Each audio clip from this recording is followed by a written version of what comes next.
نومكم سباتا وجعلنا الليل لباسا وجعلنا النهار معاشا وبنينا فوقكم سبعا شدادا وجعلنا سراجا وهاجا وأنزلنا من المعصرات ماء ثجاجا لنخرج به حبا ونباتا وجنات ألفافا.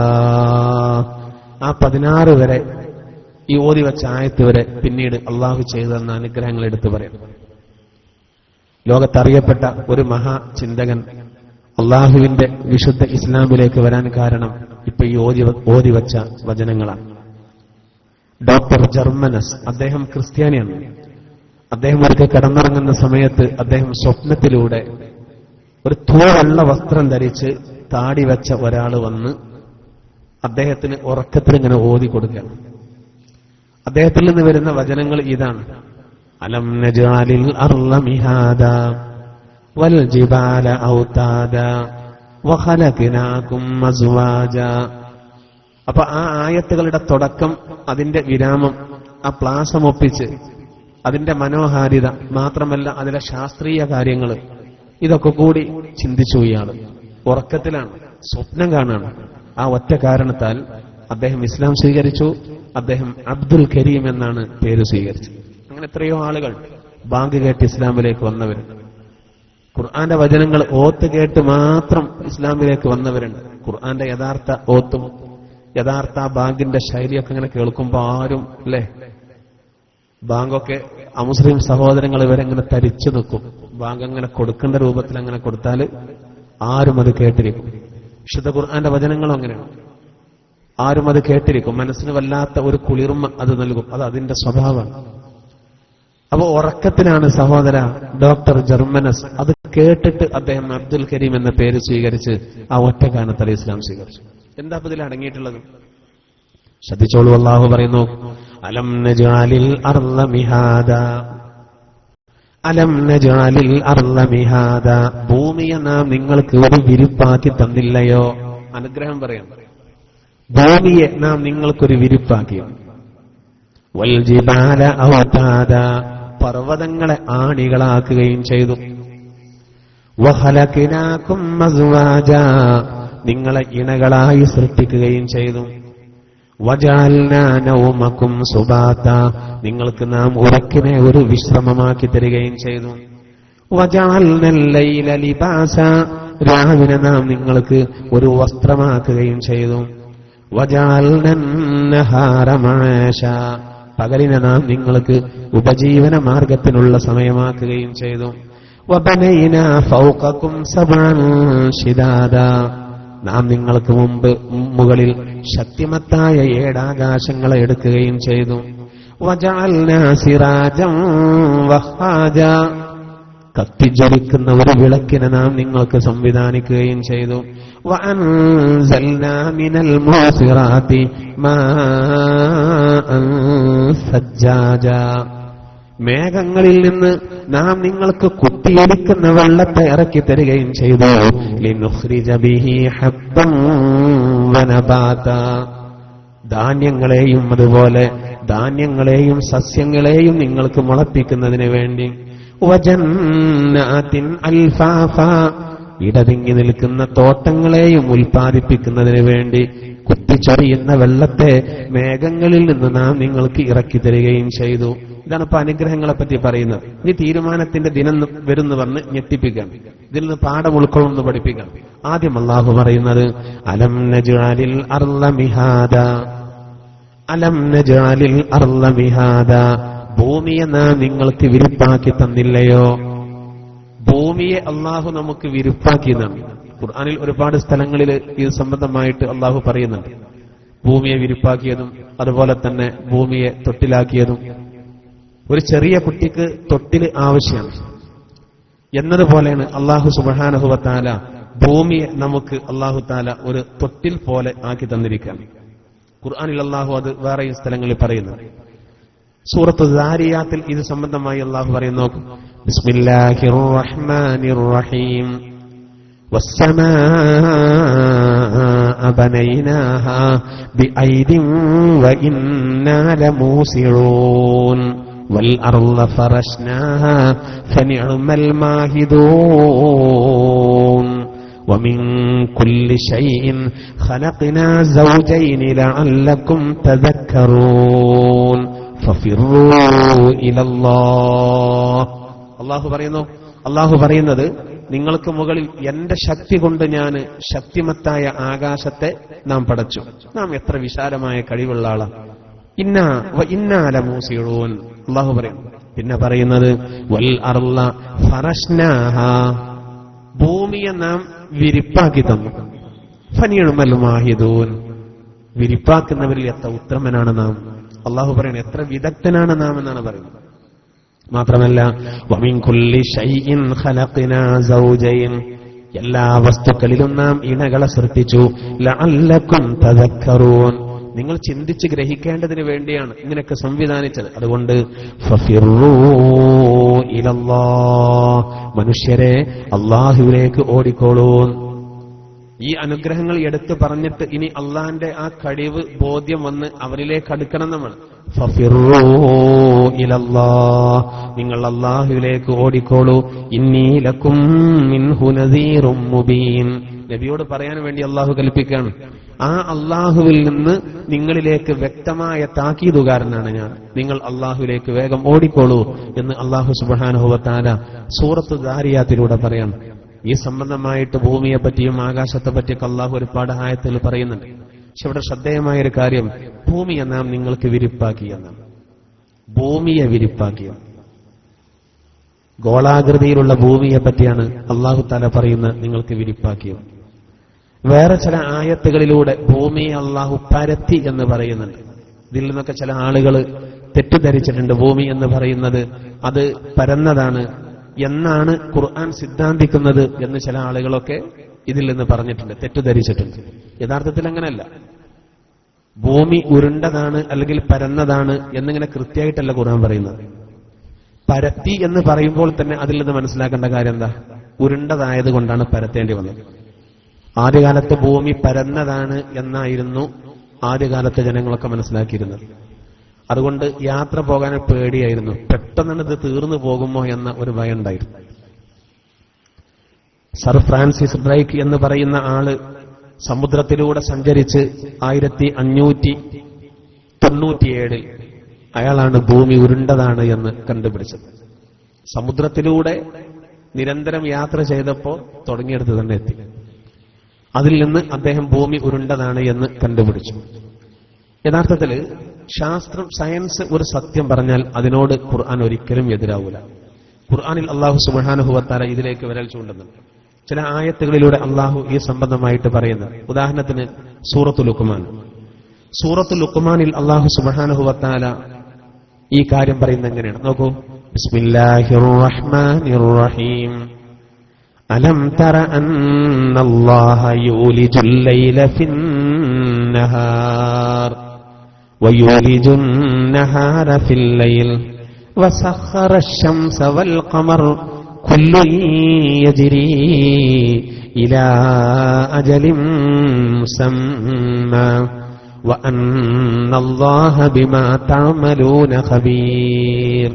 നീ കാണുന്നില്ലേ, അല്ലാഹു തആല രാവിനെ പകലിലേക്ക് പ്രവേശിപ്പിച്ചു, പകലിനെ രാവിലേക്കും പ്രവേശിപ്പിച്ചു. അതിന് അള്ളാഹു ഉപയോഗിച്ച വാക്ക് യൂലിജു എന്നാണ്. യൂലിജു ലയിപ്പിക്കുന്നതിനാണ് അങ്ങനെ പറയുന്നത്.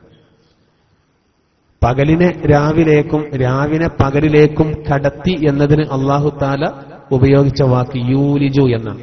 മന്ദം വളരെ സാവകാശം ആണ് ലയിപ്പിക്കാൻ. അതേ വാക്ക് ഉപയോഗിക്കാൻ കാരണം എന്താ? ഭൂമി ഉരുണ്ടതായതുകൊണ്ടാണ്. അല്ലെങ്കിൽ അങ്ങനെ പറയേണ്ട ആവശ്യമില്ല. ഇവിടെ പ്രഭാതം വരുമ്പോ സൂര്യപ്രകാശം വരുന്നതും ഇനി രാത്രി വരുമ്പോ ഇരുട്ട് പരക്കുന്നതും സാവകാശം ലയിപ്പിക്കാം. പെട്ടെന്ന് ഇരുട്ട് വരലോ പെട്ടെന്ന് വെളിച്ചം വരലോ അല്ലാത്തത് ഭൂമി ഉരുണ്ടതായതുകൊണ്ടാണെന്ന്. ഇതേപോലെ അല്ലാഹു തആല വേറെയും ചില പരാമർശങ്ങൾ ഖുർആനിൽ നടത്തുന്നുണ്ട്. ഉദാഹരണത്തിന് സൂറത്തു സുമറിൽ അല്ലാഹു ഇങ്ങനെ പറയുന്നുണ്ട്. ബിസ്മില്ലാഹിർ റഹ്മാനിർ റഹീം. ഖലഖസ് സമാവാതി വൽ അർള ബിൽ ഹഖ് യുകവ്വിറുൽ ലൈല അലൻ നഹാർ വയുകവ്വിറുൻ നഹാര അലൽ ലൈൽ വസഖറ അശ്-ശംസ വൽ ഖമർ കുല്ലു യജ്രി ലിഅജലിൻ മുസമ്മാ അലാ ഹുവൽ അസീസുൽ ഗഫാർ. അല്ലാഹു ആകാശങ്ങളെയും ഭൂമിയെയും ന്യായമായ രൂപത്തിൽ സൃഷ്ടിച്ചു. യുകവ്വിറുൽ ലൈല അലൻ നഹാർ വയുകവ്വിറുൻ നഹാര അലൽ ലൈൽ. രാവിനെ പകലിന്റെ മേലിലും പകലിനെ രാവിന്റെ മേലിലും ചുറ്റിപ്പുതച്ചു. നോക്കൂ, ആദ്യം ലയിപ്പിച്ചു എന്ന് പറഞ്ഞു, പിന്നെ പറഞ്ഞു ചുറ്റിപ്പുതച്ചു എന്ന് പറഞ്ഞു. തലയെക്കെട്ട് കെട്ടി എന്ന് പറയുമ്പോൾ ഏകദേശം തല ഒരു ഉരുണ്ട രൂപത്തിലാണ്. ഭൂമിന്റെ ഷേപ്പ് കൃത്യ ഉരുണ്ട രൂപത്തിലല്ലല്ലോ, കോഴിമുട്ട മോഡൽ. ഇവിടെ നോക്കൂ, അല്ലാഹു തആല പറയുന്ന ചുറ്റിപ്പുതച്ചു എന്നാണ്. അപ്പൊ ഉരുണ്ടതായതുകൊണ്ടാണ് അങ്ങനെ യുകവ്വിറു എന്നുള്ള ആ വാക്ക് അള്ളാഹു ഉപയോഗിച്ചത്. ഇങ്ങനെ ഒരുപാട് അത്ഭുതങ്ങൾ. ഇതിൽ നിന്നൊക്കെയുള്ളോ മുസ്ലിം ശാസ്ത്രജ്ഞന്മാർ കുറെ കാര്യങ്ങൾ പഠിച്ചത്. അതായത് നമ്മുടെ ആദ്യകാലത്തൊക്കെ ഒരുപാട് ആളുകൾ മഹാശാസ്ത്രജ്ഞന്മാരെ കഴിഞ്ഞുപോയി. നമ്മളിപ്പോ APJ അബ്ദുൽ കലാം, അദ്ദേഹത്തിന്റെ ബുദ്ധി, അപാരമായ ബുദ്ധി, നമ്മെ സ്വപ്നം കാണാൻ പഠിപ്പിച്ച അദ്ദേഹം ശാസ്ത്രലോകത്ത് ഒരു വലിയ ഇതിഹാസമായി നിലകൊണ്ടത് ഈ അടുത്ത കാലഘട്ടത്തിൽ നമ്മളൊക്കെ അറിയുന്ന ഒരാളാണ്. എന്നാൽ പ്രകൃതിശാസ്ത്രത്തിലും അതുപോലെ തന്നെ വൈദ്യശാസ്ത്രത്തിലും എല്ലാ മേഖലകളിലും, ഗോളശാസ്ത്രത്തിലും എല്ലാ മേഖലകളിലും തിളങ്ങിയ ഒരുപാട് മഹത്തുക്കളായ ആളുകൾ കഴിഞ്ഞുപോയിട്ടുണ്ട്. അൽ ബിറൂനി എന്ന് പറയുന്ന മുസ്ലിം ശാസ്ത്രജ്ഞനാണ് ആദ്യമായിട്ട് ഭൂപടം തയ്യാറാക്കിയിട്ടുള്ളത്. അതിൽ നിന്നാണ് മറ്റുള്ളവർ സഹോദര പാഠം ഉൾക്കൊണ്ടുകൊണ്ട് തയ്യാറാക്കാൻ തുടങ്ങിയത് എന്നാണ്. മുസ്ലിം ശാസ്ത്രജ്ഞന്മാർ ഒരുപാട് കഴിഞ്ഞുപോയി. ഹാറൂൺ റഷീദിന്റെ കാലഘട്ടത്തിൽ അദ്ദേഹം ജർമ്മൻ ചക്രവർത്തിക്ക് ഒരു ക്ലോക്ക് സമ്മാനിച്ചത് രസകരമായ സംഭവമാണ്. ജർമ്മൻ ചക്രവർത്തിക്ക് ഒരു ക്ലോക്ക് സമ്മാനമായിട്ട് നൽകി സമയം അറിയാനുള്ള. അപ്പൊ ഇതിന്റെ സൂചി സഞ്ചരിക്കുന്നത് കണ്ടതോടുകൂടെ ചക്രവർത്തിയുടെ കൊട്ടാരത്തിലുള്ള സാധാരണക്കാരായ ആളുകൾ ഓടി അത്രേ പേടിച്ചിട്ട്. ഈ സൂചി നടക്കുന്നത് കണ്ടിട്ട് അതിന്റെ ഉള്ളില് പിശാചുണ്ട് എന്ന് പറഞ്ഞിട്ടാണ് അത്ര ആളുകൾ ഓടിയത്. സമർപ്പിച്ചത് ഹാറൂൺ റഷീദാണ്. നമ്മുടെ ആളുകൾ നേരത്തെ എന്തൊക്കെ കണ്ടുപിടിച്ചു എല്ലാ മേഖലയിലും. ഇബ്നു സീനയെ പോലെയുള്ള ആളുകൾ, വൈദ്യശാസ്ത്രത്തിന് വല്ല കഴിവുള്ള ആളായിരുന്നല്ലോ അദ്ദേഹം. 17ാമത്തെ വയസ്സിലാണ് അദ്ദേഹം അത്ഭുതം സൃഷ്ടിച്ചത്. ഇബ്നു സീന അദ്ദേഹം ഖുർആൻ മുഴുവൻ മനഃപ്പാടമാക്കിയ ആളായിരുന്നു.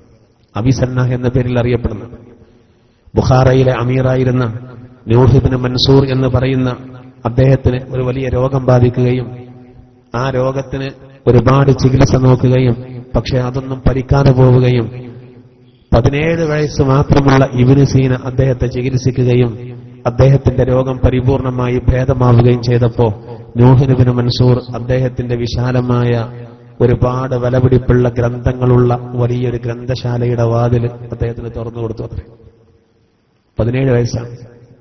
വളരെ ചെറുപ്പത്തിൽ ലോകത്ത് അത്ഭുതം സൃഷ്ടിച്ച ആളാണ്. മുസ്ലിങ്ങൾക്ക് ഒരുപാട് പാരമ്പര്യമുണ്ട് ആ വിഷയത്തിൽ. ഇബ്നു ഹൈസം ലോക ചരിത്രത്തിൽ അത്ഭുതം സൃഷ്ടിച്ച ആളാണ്. ഭൂമിശാസ്ത്രത്തെപ്പറ്റി, പ്രകൃതിശാസ്ത്രത്തെപ്പറ്റി കൃത്യമായി പഠിച്ച ആളാണ് അദ്ദേഹം. വൈദ്യശാസ്ത്രത്തിലും ഗണിതശാസ്ത്രത്തിലും വലിയ നിപുണനായിരുന്ന ആളാണ് ഇബ്നു ഹൈസം.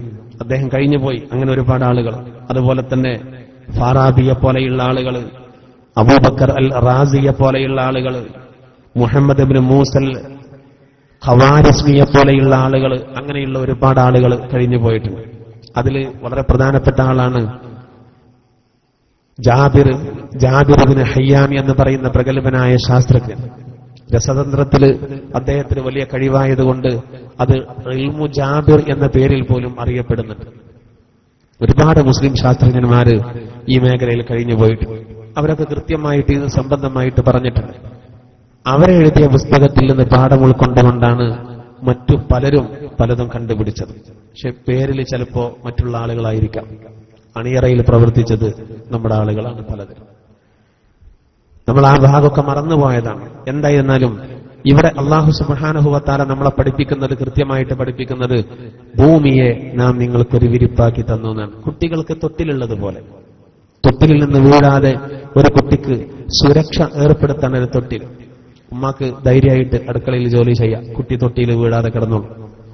എന്നതുപോലെ ഉപജീവന മാർഗത്തിന് തേടി നമ്മൾ പല വഴിയിലൂടെ ഏത് മേഖലയിൽ പോവാനും ഉള്ള ഒരു സെറ്റപ്പ് അള്ളാഹു നമുക്ക് നൽകി. അതാണ് അള്ളാഹു പറയുന്നത്, അലം നജ്അലിൽ അർള മിഹാദാ, ഭൂമിയെ നാം നിങ്ങൾക്കൊരു വിരിപ്പാക്കി തന്നില്ലയോ. പിന്നീട് പറയുന്നത് വൽ ജിബാല ഔതാദാ, പർവ്വതങ്ങളെ ആണികളാക്കുകയും ചെയ്തു.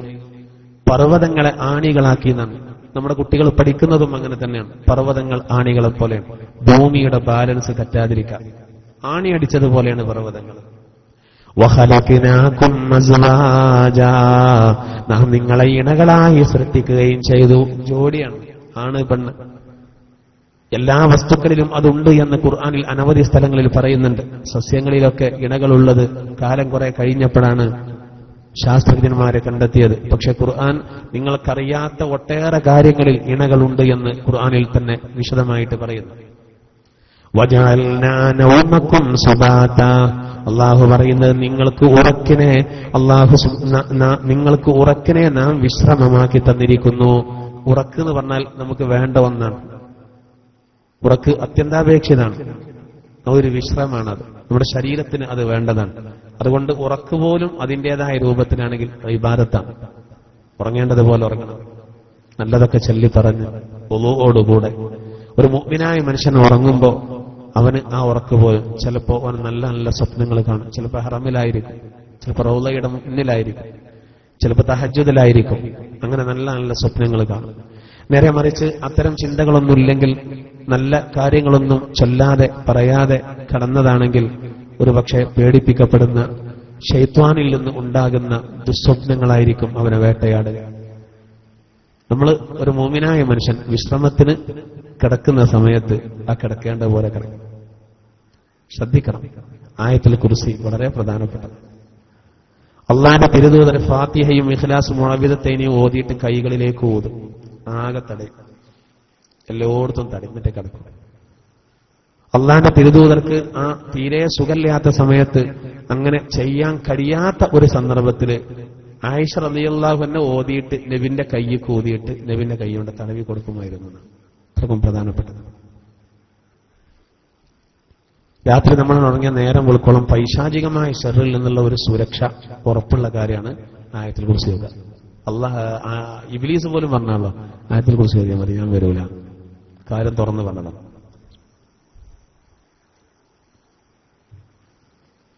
അപ്പൊ വിശ്രമിക്കാനാണ് എങ്ങനെങ്കിലും വിശ്രമിക്കുക എന്നുള്ളതല്ല. അള്ളാഹു പറയാണ് ഉറക്കിനെ നാം നിങ്ങൾക്ക് വിശ്രമമാക്കി. തീരെ ഉറക്കില്ലാത്ത മനുഷ്യന്മാരുണ്ടല്ലോ ലോകത്ത്, തീരെ ഉറങ്ങാത്ത ആളുകൾ. അതേ സമയത്ത് കണ്ണ് തുറന്ന് ഉറങ്ങുന്നവരുണ്ട്.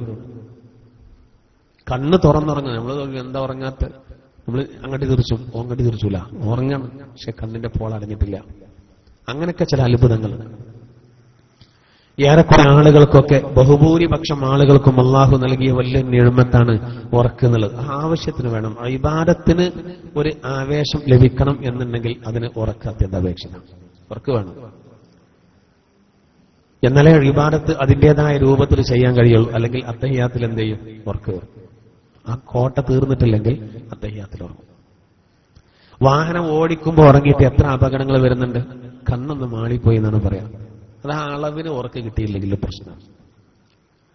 അധിക ആളുകൾക്ക് ഉറക്ക് കിട്ടാത്ത പ്രശ്നം ഉണ്ടാവില്ല, ഉറങ്ങിയിട്ടാണ് തീർക്കും. ഓവറായിട്ടുള്ള പ്രശ്നമാണ് ഇപ്പൊ സാധാരണ ഉള്ളത്, അല്ലെ? ഓവറായ പ്രശ്നമാണ്. എന്തായിരുന്നാലും അള്ളാഹു പറയുന്നത് വജഅൽനാ നൗമക്കും സുബാതാ, നിങ്ങൾക്ക് ഉറക്കിനെ നാം വിശ്രമമാക്കി തന്നില്ലേ. വജഅൽനൽ ലൈല ലിബാസാ, രാവിനെ വസ്ത്രമാക്കുകയും ചെയ്തു. രാത്രി ഒരു വസ്ത്രമാണ്, ഇരുട്ടാണല്ലോ. ഇരുട്ട് ഒരു മറയാണ്. മറ നമുക്ക് ആവശ്യമാണ്. ഒരു മറ നമുക്ക് ആവശ്യം. ഭാര്യ ഭർത്താവിനും ഭർത്താവ് ഭാര്യക്കും മറയാണെന്ന് ഖുർആൻ പറയുന്നു. ഹുന്ന ലിബാസുൽ ലക്കും വ അൻതും ലിബാസുൽ ലഹുൻ. അവർ നിങ്ങളുടെ വസ്ത്രമാണ്, നിങ്ങൾ അവരുടെയും വസ്ത്രമാണ്. വസ്ത്രത്തിന്റെ സ്വഭാവം ശരീരത്തോട് എപ്പോഴും ഒട്ടി നിൽക്കുന്നില്ല, അടുത്ത് നിൽക്കുന്നില്ല. ഭാര്യ ഭർത്താക്കന്മാർ അങ്ങനെയാണ്, ഭിന്നിപ്പില്ലാതെ പ്രശ്നങ്ങളില്ലാതെ അവരെപ്പോഴും ഒന്നാകണം. കല്യാണം കഴിഞ്ഞ് 2 മാസം പോരാ, സൽക്കാരം കഴിയുന്നത് വരെ പോരാ, ജീവിതകാലം മുഴുവനും അങ്ങനെയാണ്. എത്ര ആളുകളുണ്ട് അങ്ങനെ? 10 വയസ്സായാലും അവര് ആ നല്ല രൂപത്തിൽ, വളരെ ഐക്യത്തിലും വളരെ സ്നേഹത്തിലും. എല്ലാ സമയത്തും അങ്ങനെയാണ്. അതുകൊണ്ടാണ് അള്ളാഹു പറഞ്ഞത്, ഭാര്യമാര് നിങ്ങൾക്ക് വസ്ത്രമാണ്, നിങ്ങൾ ഭാര്യമാർക്കും വസ്ത്രമാണ്. വസ്ത്രം അങ്ങനെയുള്ള വസ്ത്രത്തോട് നമുക്ക് വലിയ ഇഷ്ടമാണ്. നീ ഇഷ്ടമല്ലെങ്കിലും വസ്ത്രം നമ്മളോട് അടുത്ത് നിൽക്കും. എന്നാൽ യഥാർത്ഥത്തിൽ ഭാര്യ ഭർത്താക്കന്മാരാണ് അങ്ങോട്ടും ഇങ്ങോട്ടും വസ്ത്രമെന്ന്. അതിലൊക്കെ അടങ്ങിയ ഹിക്മത്ത് നമ്മൾ ആലോചിച്ചാൽ അപ്പോഴാണ് അള്ളാന്റെ തിരുദൂതരും ആയിഷ റളിയല്ലാഹുവിനെ, അള്ളാന്റെ തിരുദൂതരും ഖദീജ റളിയല്ലാഹുവിനെ,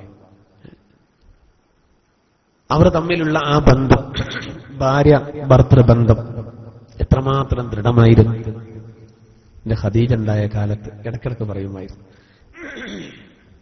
ഭാര്യമാര് മത്സരിച്ചു ആ വസ്ത്രമാകാൻ, ഏറ്റവും ഫിറ്റായ വസ്ത്രമാകാൻ ഓരോ ഭാര്യമാരും നബിയുടെ അരികെ മത്സരിച്ചു എന്ന്.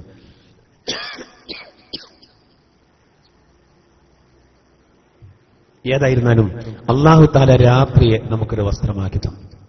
അത് വലിയ നിഅ്മത്താണ്. രാത്രി അള്ളാഹു വസ്ത്രമാക്കി തന്നത് അത് അള്ളാഹുവിന്റെ വലിയ നിഅ്മത്താണ്. അതില്ലെങ്കിൽ കുടുങ്ങും നമ്മൾ. അതങ്ങനെ കൃത്യസമയത്ത് രാവും പകലൊക്കെ ഇങ്ങനെ മാറി മാറി വരികയാണ്. വീണ്ടും അള്ളാഹു പറയുന്നത്, പകൽ സമയത്ത് നാം നിങ്ങൾക്ക് ഉപജീവനത്തുള്ള സമയമാക്കി. നോക്കൂ, ജീവിതത്തിന് വഴി തേടാൻ വേണ്ടി ഹലാലായ രൂപത്തിൽ അന്നം തേടാനുള്ള, ഭക്ഷണം തേടാനുള്ള, ബാക്കി എല്ലാ കാര്യങ്ങൾക്കും ജോലി തേടി പോകാനുള്ള ടൈമാണ് പകൽ സമയം. അപ്പൊ അതാ നേരം പരപര വെളുത്തു. സുബഹിക്ക് തന്നെ ആളുകളൊക്കെ പല മേഖലയിലേക്ക് ഇറങ്ങി. ഹോട്ടൽ ജീവനക്കാരൻ വളരെ നേരത്തെ ഇറങ്ങണം, ബസ് ജീവനക്കാരൻ വളരെ നേരത്തെ ഇറങ്ങണം. ഒരു മൂമിനായ മനുഷ്യന് സുബഹിയൊക്കെ നിസ്കരിച്ചാൽ ഇറങ്ങിയ ഏത് മേഖലയിലും ഹൈറാണ്. ഏത് മേഖലയിലും അതിൻ്റെതായ റിസ്ക് ഉണ്ടാവും. ഹലാലായ മാർഗം സ്വീകരിക്കുക, യാചനയുടെ മാർഗം സ്വീകരിക്കരുത്. നല്ല ആരോഗ്യ ദൃഢഗാത്രരായ ആളുകൾ യാചിക്കാനായിട്ട് നടക്കുന്നുണ്ട്, ഒരു ജോലി ചെയ്യാൻ പോവില്ല. ഈ യാചന വലിയൊരു ജോലിയായിട്ട് അവർ കണ്ടു. ഹലാലായ മാർഗം സ്വീകരിക്കണം. കൃഷിപ്പണിക്ക് ഇസ്ലാമിൽ വലിയ സ്ഥാനമുണ്ട്, കച്ചവടത്തിന് ഇസ്ലാമിൽ വലിയ സ്ഥാനമുണ്ട്. മദീനക്കാരൊക്കെ അധികവും കൃഷിപ്പണിക്കാരായിരുന്നു, മക്കക്കാര് കൂടുതലും കച്ചവടക്കാരായിരുന്നു. തഹജ്ജുദിന്റെ നിർബന്ധം പോലും നമുക്ക് പിൻവലിക്കാനുള്ള കാരണം കച്ചവടത്തിനും മറ്റും പോകുന്ന ആളുകൾക്ക് വിഷമം വരുന്നു എന്നതുകൊണ്ടായിരുന്നു. ഒരു കാരണം, തഹജ്ജുദ് ആദ്യം നിർബന്ധമായിരുന്നു രാത്രി. അതും 2 ഭാഗമോ 1 ഭാഗമോ അല്ലെങ്കിൽ രാത്രിയുടെ പകുതിയോ തഹജ്ജുദ് നിസ്കരിക്കൽ നിർബന്ധമായിരുന്നു. അങ്ങനെ ആളുകൾ കുറവ് വരണ്ടെന്ന് കരുതിയിട്ട് അങ്ങനെ നിസ്കരിക്കും. ഏറ്റവും ചുരുങ്ങിയത് 1/3, അല്ലെങ്കിൽ 2/3, അല്ലെങ്കിൽ പകുതി, അല്ലെങ്കിൽ ഏറ്റവും ചുരുങ്ങിയത് ഏതേ കാരണം 1/1. അപ്പൊ 1/1 എടുക്കണമെന്ന് കരുതും. പക്ഷെ കൃത്യമായിട്ട് സമയം അറിയാൻ വഴിയില്ലാത്തത് കൊണ്ട് ഫലത്തില് ബിലാൽ റളിയല്ലാഹു അൻഹു ബാങ്ക് കൊടുക്കാൻ വരുമ്പോഴാണ് നേരം വെളുക്കാനായ വിവരം അറിയുന്നത്. അങ്ങനെ രാത്രി തീരെ ഉറക്കില്ലാതെ പിന്നെ പകൽ സമയത്ത് യുദ്ധത്തിന് പോകുന്ന ആളുകൾ, അതുപോലെ കച്ചവടത്തിന് പോകുന്ന ആളുകൾ, യാത്ര പോകുന്ന ആളുകൾ, ജോലിക്ക് പോകുന്നവർ, അവർക്കൊക്കെ പിന്നെ ഉറക്ക് കിട്ടാതെ തടസ്സായി. ആ സമയത്ത് അല്ലാഹു തആല എന്ത് ചെയ്തു? ആ നിർബന്ധം പിൻവലിച്ച് നിങ്ങൾ അത്ര കൂടുതലൊന്നും നിസ്കരിക്കണമെന്നില്ല, മിനിമം 2 റക്അത്തിൽ നിസ്കരിച്ചാൽ മതി എന്ന് തീരുമാനിച്ചു. അപ്പൊ നല്ല ആശ്വാസമായി. അത് അള്ളാഹുവിനിക്ക് ആദ്യം അറിയാത്തത് കൊണ്ടല്ല, ആദ്യം ഒരു വിഷമം തന്ന് പിന്നെ ചുരുക്കുമ്പോൾ റാഹത്താണ്. ആദ്യം ചുരുക്കിയിട്ട് പിന്നെ കുറച്ച് കൂടുതലാക്കിയാൽ തീരെ താങ്ങാൻ കഴിയൂല. ആദ്യം താങ്ങാൻ കഴിയാത്തത് തന്നിട്ട് പിന്നെ ചുരുക്കുമ്പോഴാണ് അള്ളാന്റെ നിഅ്മത്തിന്റെ ആഴം ബോധ്യം വരിക. അങ്ങനെ നമുക്ക് ചുരുങ്ങിയത് 2 റക്അത്തിലും സുബഹിന്റെ മുമ്പ് നിസ്കരിക്കൽ സുന്നത്താക്കി. അതെങ്കിലും നമ്മൾ നിർവഹിച്ചാൽ അൽഹംദുലില്ലാ നമുക്ക് വലിയ ആശ്വാസവും. അല്ലാഹു സുബ്ഹാനഹു വ തആല അതിന് നമുക്ക് തൗഫീഖ് നൽകുമാറാവട്ടെ. അപ്പൊ പകൽ സമയത്ത് അതാണ് ഫഇദാ ഫറഗ്ത ഫൻസ്വബ്, അങ്ങനെ ഖുർആൻ പറഞ്ഞു. ഫഇദാ ഫറഗ്ത ഫൻസ്വബ്, വിരമിച്ചാൽ നീ അധ്വാനിച്ചോ. എന്താ പറഞ്ഞതിന്റെ ഉദ്ദേശം? ഇബാദത്തിൽ നിന്ന് വിരമിച്ചാൽ ജോലി തേടി അധ്വാനിച്ചോ. എപ്പോഴും സജീവമാണ്. ഉമർ റളിയല്ലാഹുവിന്റെ കാലഘട്ടത്തിലൊന്നും ചെറുപ്പക്കാരായ സഹോദരങ്ങളെ അടങ്ങി നിൽക്കാൻ സമ്മതിക്കൂലായിരുന്നു. മനുഷ്യൻ പഴച്ചു പോകും, എന്തെങ്കിലും ഒരു പണി കൊടുക്കും. അങ്ങനെയുള്ള കുട്ടികൾക്കൊക്കെ എന്തെങ്കിലും ഒരു ജോലി കൊടുത്താൽ അവർ പഴക്കൂല. വെറുതെ അങ്ങനെ ഇരിക്കുമ്പോൾ അങ്ങാടിക്ക് ഇറങ്ങും, വെയിറ്റിംഗ് ഷെഡിൽ ഇരിക്കും. അങ്ങനെ കുറെ കുട്ടികൾ കൂടുമ്പോൾ പല പദ്ധതികളുണ്ടാവും. എന്റെ മൊബൈലിലുള്ള ഈ രംഗൊന്ന് കണ്ടോ എന്ന് പറഞ്ഞ് കാണിച്ചു കൊടുക്കും. പിന്നെ അതൊന്ന് അയച്ചു കൊടുക്കാൻ പറയും. അങ്ങനെ പലതും കണ്ട് പിന്നെ ആ ചെറിയൊരു പാക്ക് എടുക്കും. ഇതെന്താ മറ്റേതാ, നോക്ക് രസം, കുറച്ച് വേണ്ട, നല്ല ഇഷ്ടാ, പിടിച്ചെടുത്ത് കണ്ട് കൈയ്ക്ക് കൊട്ടിക്കൊടുക്കും. അങ്ങനെയാണ് പലതും ശീലാകുന്നത്. അത് ശരിക്കും അതിന്റെ നഴ്സറിയാണ്. പിന്നെ അങ്ങനെ തുടങ്ങും. പിന്നെ കൊക്കൈന് വേണ്ടി വരും. പിന്നെ അത് കിട്ടാൻ ഏത് വഴിയും സ്വീകരിക്കും. അങ്ങനെ കുട്ടിക്കള്ളന്മാരും അതുപോലെ തന്നെ വലിയ തെറ്റുകൾ ചെയ്യുന്ന ചെറിയ ചെറിയ മക്കൾ വരുന്നത് അതുകൊണ്ടാണ്. ജോലി വേണം. ഇബാദത്തുനിന്ന് കഴിഞ്ഞാൽ പിന്നെ ജോലി കൊണ്ട് നീ സജീവമായിക്കോ എന്നാണ് ഫൈദാ ഫറഗ്ത ഫൻസബ് എന്ന ആയത്തിന്റെ ഒരർത്ഥം. ഇവിടെ പറയുന്നതോ എന്തിനാണ് അല്ലാഹു പകലിനെ നൽകിയത്? വജഅൽന നഹാര മഅശ, പകൽ സമയത്ത് നാം ജീവിതത്തിന് വേണ്ടി, അതായത് ഉപജീവനമാർഗം തേടാനുള്ള സമയമാക്കി നാം. അതും വലിയൊരു അനുഗ്രഹമാണ്. വബനൈനാ ഫൗഖകും സബ്അൻ ശിദാദാ, നിങ്ങൾക്ക് മുകളിൽ 7 ശക്തിമത്തായ ആകാശങ്ങളെ സൃഷ്ടിച്ചതും നാം തന്നെ. അതും വലിയ അനുഗ്രഹമാണ്. അള്ളാഹു പറയാണ്, അതിലേക്ക് നോക്കാൻ അള്ളാഹു പറയാണ്, വബനൈനാ ഫൗഖകും സബ്അൻ ശിദാദാ, നിങ്ങൾക്ക് മുകളിൽ ശക്തിയായ 7 ആകാശങ്ങളെ നാം ഉയർത്തിയില്ലേ, സംവിധാനിച്ചില്ലേ. വജഅൽനാ സിറാജൻ വഖാജാ, കത്തിജ്വലിക്കുന്ന വിളക്കിനെ നാം സ്ഥാപിക്കുകയും ചെയ്തു. സൂര്യനാണ് അതുകൊണ്ട് ഉദ്ദേശം. വഅൻസൽനാ മിനൽ മുസിറാതി മാഅൻ സജ്ജാജാ, പിന്നീട് അല്ലാഹു പറയുന്നത് മേഘങ്ങളിൽ നിന്ന് കുത്തിയൊലിക്കുന്ന വെള്ളത്തെ നാം നിങ്ങൾക്ക് ഇറക്കി തരികയും ചെയ്തില്ലേ. ശരിയാണ്. ഇപ്പൊ മഴ പറ്റ പോയിരുന്നു. അൽഹംദുലില്ലാ 2 ദിവസമായിട്ട് ഇപ്പൊ ഇങ്ങനെ മഴ വരാൻ തുടങ്ങി. ഇന്നലെ പത്രത്തിലൂടെ വായിച്ചു, നാളെ വരെ ശക്തമായ മഴ ഉണ്ടാവും. അപ്പൊ ഇന്നലെ ആ ശക്തിയാണ് കുറഞ്ഞു. അതാണ് ഇപ്പൊ നമുക്ക് മനസ്സിലാകുന്നത്. ഇവര് ഒന്നും മിണ്ടാതെ അങ്ങനെ ഇരുന്നാൽ അത്രയും സൗകര്യമാണ്. അത് ഖണ്ഡിതമായി പറയും. അതോടുകൂടെ അത് പിൻവാങ്ങും. ചെറിയ പെരുന്നാക്കോ മഴ ചെയ്തിട്ട് ആഘോഷമൊന്നും പൊടിക്കാൻ കഴിഞ്ഞില്ല. ഈ ബലിപെരുന്നാക്ക് അങ്ങനെ മഴ എല്ലാനേ മതിയായിരുന്നു എന്ന് ദ്വാരക്കുന്ന ഒരുപാട് കുടുംബിനികളുണ്ട്. അവരുടെ ഉദ്ദേശം ഓല മുറാദ് കോട്ടക്കുന്നിലൊന്ന് പോവുക, തിരിച്ചു പോരുക, ഇതൊക്കെയാണ്. അവരെ കിണറ്റിൽ അത്യാവശ്യം വെള്ളമുണ്ടാവും. ഇത് പറഞ്ഞാൽ തീരൂല, മനസ്സിലാവൂല. അള്ളാഹുവിന്റെ വലിയ നിഴമത്താണ് മഴ. ഈ വർഷം വളരെ കുറവാ. വൈദ്യുതി മന്ത്രി പറഞ്ഞത് 5 വർഷത്തിനിട്ട് ലോഡ് ഷെഡിങ് ഉണ്ടാവില്ല എന്നാണ്. അത് പറഞ്ഞ അന്ന് തന്നെ പത്രത്തില് കേരള ഇരുട്ടിലേക്ക് മഴ തീരല്ല എന്ന്. എന്തൊക്കെയായി പറയുന്നത്, വൈരുദ്ധ്യങ്ങൾ വരികയാണ്. മഴ അള്ളാഹു തരിക തന്നെ വേണം സഹോദര. മഴ അല്ലെങ്കിൽ കുടുങ്ങി. 20 കൊല്ലം കൊണ്ട് കേരളം മരുഭൂമിയാകുമെന്നൊക്കെ ശാസ്ത്രജ്ഞന്മാര് പറയുന്നത് നമ്മളെ പേടിപ്പെടുത്തുന്ന ഒരു സംഗതിയാണ്. എന്തായിരുന്നാലും മഴ താരതമ്യേന കുറവാണ്, ഉപയോഗം കൂടുതലുമാണ്. പണ്ടത്തെ പോലല്ല. പണ്ട് കിണറ്റിന്ന് മുക്കിക്കൊണ്ടുവരുന്നൊരവസ്ഥയായിരുന്നു. കക്കൂസിലേക്ക് ഉള്ളിൽ പോകാൻ മുക്കിക്കൊണ്ടുവരണം. ഇപ്പൊ ടാപ്പ് തുറന്നിട്ടാൽ മതി. അപ്പൊ എത്ര ഉപയോഗിക്കാന്നുള്ള കണക്കില്ല. 500 ലിറ്റർ കൊള്ളുന്ന ഒരു ടാങ്ക് നിറച്ച് അതിന്റെ ശേഷം ചില ആൾക്കാർ കുളിക്കാൻ പോയ കുളി കഴിയുമ്പോഴേക്ക് അത് തീർന്നു. ചില ആളുകൾ ടോയ്ലറ്റിൽ പോയാൽ ഈ ടോയ്ലറ്റിൽ ജീവൻ ഉണ്ടെങ്കിൽ പറയും, ക്ലോസറ്റ് പറഞ്ഞു നിർത്തുന്നു. എത്ര ഈ വെള്ളം പാരുന്നതെന്ന് ആ രൂപത്തിൽ പാരും. വെറുതെ വസ്വാസാക. ഇങ്ങനത്തെ ആളുകളാണ് വിമാനത്തിലൊക്കെ യാത്ര ചെയ്യുമ്പോൾ ആകെ അലമ്പുണ്ടാക്കുന്നത്. അവർക്ക് ഈ രൂപത്തിൽ അവിടെ വെള്ളം കിട്ടണം തന്നെ അതൊക്കെ കൂടി കൊഴിഞ്ഞാണ് ഇതായത്.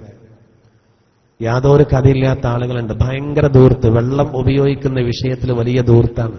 ചില സ്ത്രീകൾക്ക് ഭയങ്കര വസ്വാസാണ്. വെള്ളപാത്രത്തിലുള്ള പുള്ളിയൊക്കെ പോകും, ഏത് പൂവിന്റെ ഫോട്ടൊക്കെ പോകും. ആ രൂപത്തിൽ കഴുകല്. എത്രേ ടൈപ്പ് തുറന്ന് അങ്ങനെയൊക്കെ തീരെ ശ്രദ്ധിക്കുന്നില്ല. വളരെ ശ്രദ്ധിക്കേണ്ടത് വളരെ അമൂല്യാണ്. വെള്ളം, ഒരു ബക്കറ്റ് വെള്ളം ഭൂമിയിൽ ഒഴിച്ചു കഴിഞ്ഞാൽ കഴിഞ്ഞു, തിരിച്ചെടുക്കാൻ കഴിയും. മേഘങ്ങളിൽ നിന്ന് കുത്തിയൊലിക്കുന്ന വെള്ളത്തെ ഇറക്കിത്തരുന്നത് നാമാണെന്ന് അല്ലാഹു പറയുന്നു. എന്തിനാണത്? ലിനുഖ്രിജ ബിഹി ഹബ്ബൻ വനബാതാ, ലിനുഖ്രിജ ബിഹി ഹബ്ബൻ വനബാതാ, ധാന്യങ്ങളെയും അതുപോലെ സസ്യങ്ങളെയും അത് കാരണം പുറത്തു കൊണ്ടുവരുന്നതിന് വേണ്ടി. സസ്യങ്ങളെ മുളപ്പിക്കുന്നത് അല്ലാഹുവാണ്. നിങ്ങളൊക്കെ ഒരു വിത്ത് കുഴിച്ചിട്ടാൽ അത് മുളച്ചു വരുന്ന രംഗം നോക്കും. അതിന്റെ സൂചിമുള പുറത്തേക്ക് വരുമ്പോ ഭൂമിയെ അങ്ങോട്ടും ഇങ്ങോട്ടും തട്ടിമാറ്റി വരുന്നത് പോലെയാണ്. വര വീഴുന്ന പ്രശ്നം ഇവിടെ ഇല്ല, അത് ഒടിയുന്ന പ്രശ്നമില്ല. അതിന്റെ ആ കൂമ്പ് പുറത്തേക്ക് വരുമ്പോ ഇനി അതിന്റെ വേര് അടിയിലേക്കും പോവുകയാണ്, പോവുകയാണ് 2 രൂപത്തിൽ. ആ വേരുകളാ ഒരു തെങ്ങിനൊക്കെ എത്ര വേരുകളാ ഒരു തെങ്ങിനുള്ളത്? തെങ്ങിന്റെ വേര് വളരെ ചെറുതാണ്. പക്ഷെ ഒരു തെങ്ങിന് 1000കണക്കിന് 10000കണക്കിന് വേരുകൾ ഒരു തെങ്ങിന്. അത്ഭുതകരമായ രൂപത്തിൽ അള്ളാഹുവിന്റെ ഒരു സംവിധാനമാണ്. അപ്പോ ചെടികളാണെങ്കിലും ധാന്യങ്ങളാണെങ്കിലും ഈ മഴ കാരണമാണ്. വജന്നാത്തിൻ അൽഫാഫാ, ഇടതിങ്ങി നിൽക്കുന്ന തോട്ടങ്ങളെയും അല്ലാഹു പറയുന്നു. ഇടതിങ്ങി നിൽക്കുന്ന തോട്ടങ്ങളെയും നിങ്ങൾ കാണുന്നില്ലേ? അല്ലാഹു ചോദിക്കുകയാണ്.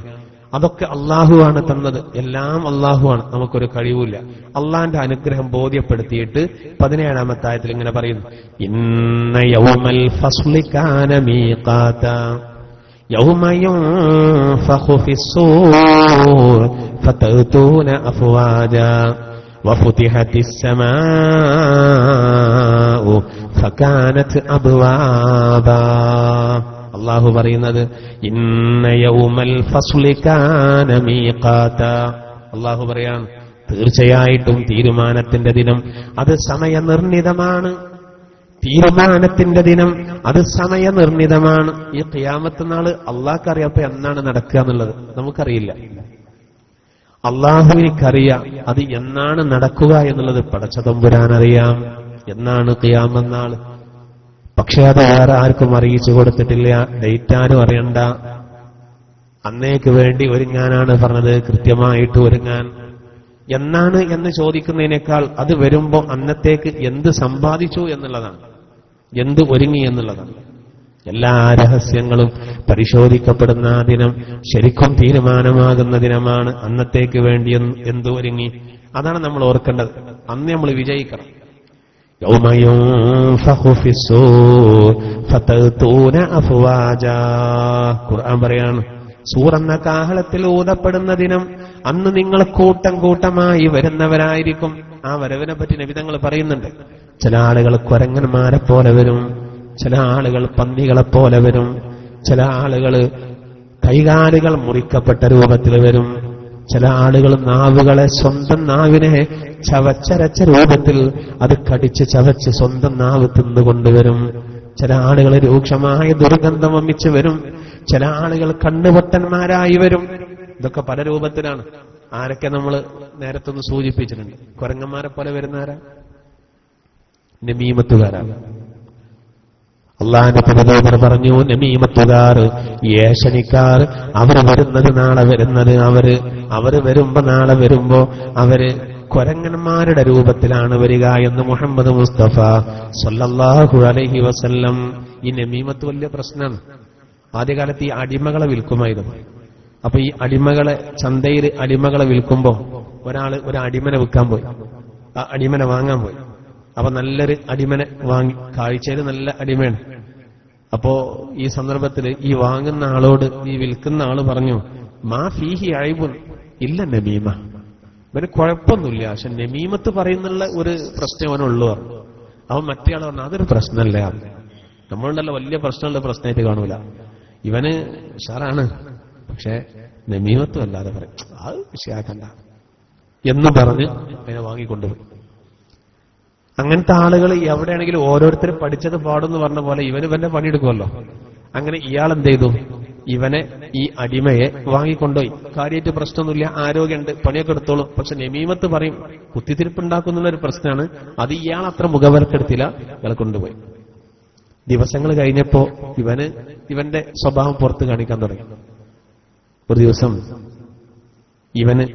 ഇയാളെ ഭാര്യയോട് പറഞ്ഞു, ഇയാൾ വീട്ടിലില്ലാത്ത സമയത്ത് ഭാര്യനോട് പറഞ്ഞു, നിങ്ങളെ ഭർത്താവിന്, ഇത് ശരിക്കും ഇസ്മായിലുൽ ഹഖ് റളിയല്ലാഹു അൻഹു തന്നെ തഫ്സീർ റൂഹുൽ ബയാനിൽ വിശദീകരിക്കുന്നത്.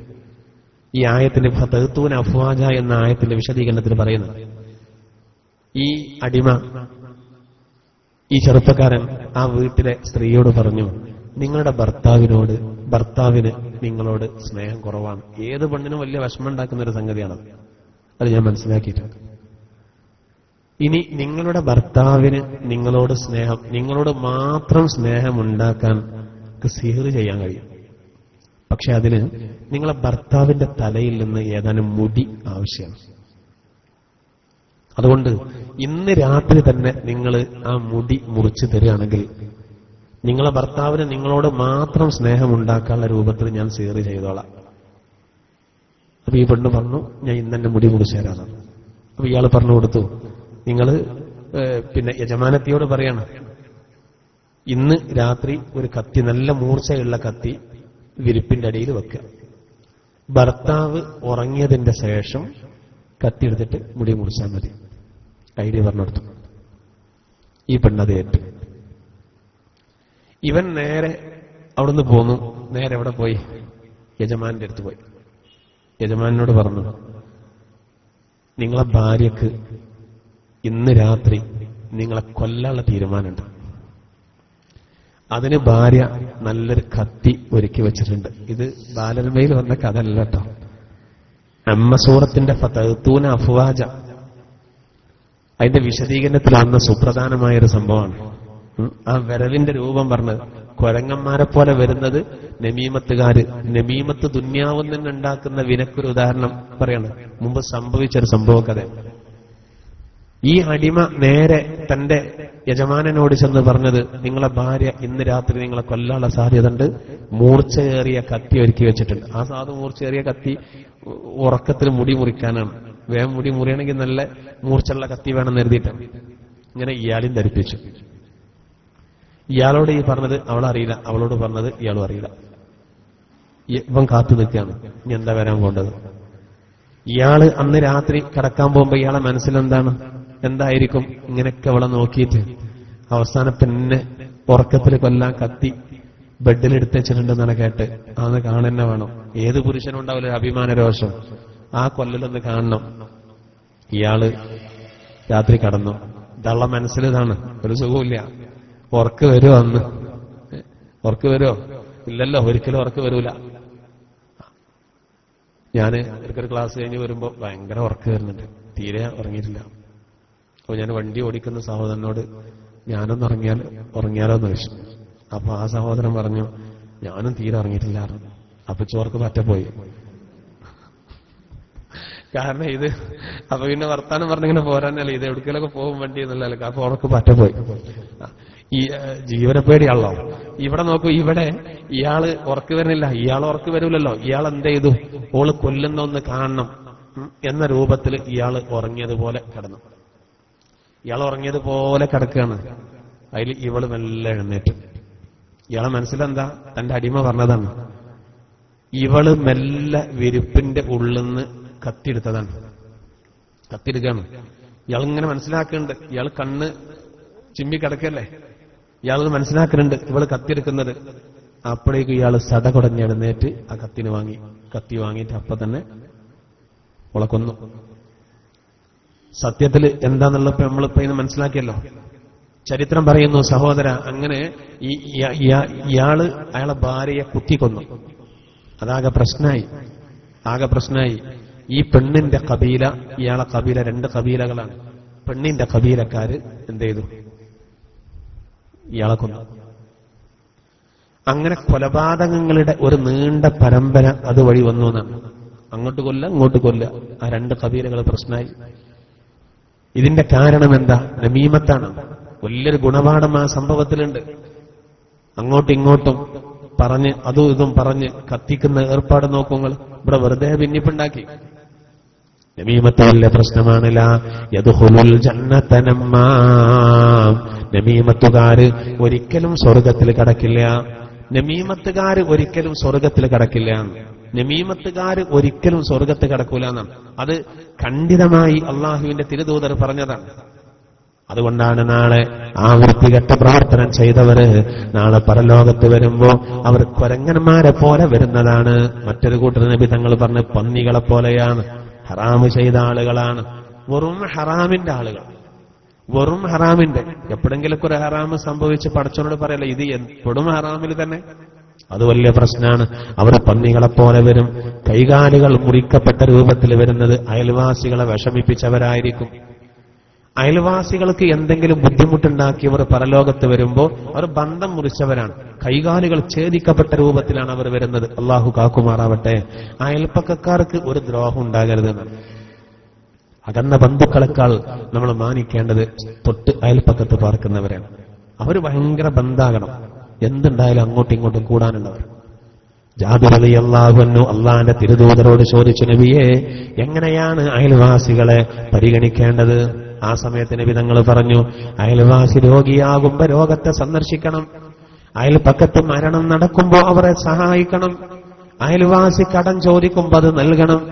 അതുപോലെ അയൽവാസിയുടെ വീട്ടിലേക്ക് കാറ്റും വെളിച്ചവും വരുന്നതിനെ തടയുന്ന രൂപത്തിൽ കെട്ടിടങ്ങൾ നിർമ്മിക്കരുത്. പഴം വാങ്ങുന്ന സമയത്ത് അയൽവാസിക്ക് കൂടി കൊടുക്കണം.